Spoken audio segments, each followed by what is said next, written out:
En seulement 24 heures, la résolution préparée par les Émirats arabes unis a reçu le soutien de près d'une centaine de pays. Elle appelait à un cessez-le-feu humanitaire immédiat dans la bande de Gaza, à la libération des otages et à l'accès humanitaire. Si le texte est approuvé par 13 voix, le Royaume-Uni s'abstient, les États-Unis alliés d'Israël mettent leur veto. Le cessez-le-feu n'aura donc pas lieu.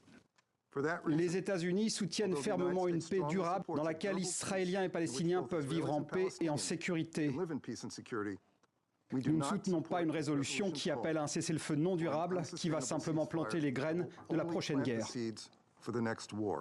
Washington évoque l'absence de condamnation dans le texte de l'attaque du 7 octobre menée en Israël par le Hamas et plaide en faveur d'un cessez-le-feu durable. La pression du secrétaire général de l'ONU qui dénonce une punition collective infligée aux Palestiniens n'a donc pas suffi, ce que déplore le représentant palestinien. C'est un triste jour pour le Conseil de sécurité.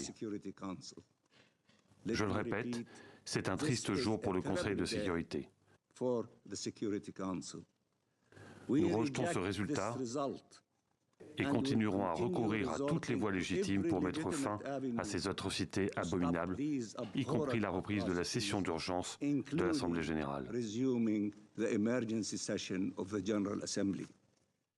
Israël remercie les États-Unis pour leur soutien et rappelle, je cite, qu'un cessez-le-feu ne sera possible qu'après la destruction du Hamas. La France parle d'un échec, la Russie d'une condamnation à mort pour des dizaines de milliers de civils palestiniens et israéliens. Quant à la Chine, elle dénonce, je cite, une hypocrisie patente qui illustre la politique du deux poids, deux mesures.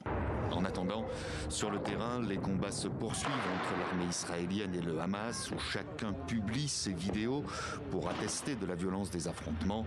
Dans les deux cas, la date et les lieux de tournage ne sont pas précisés.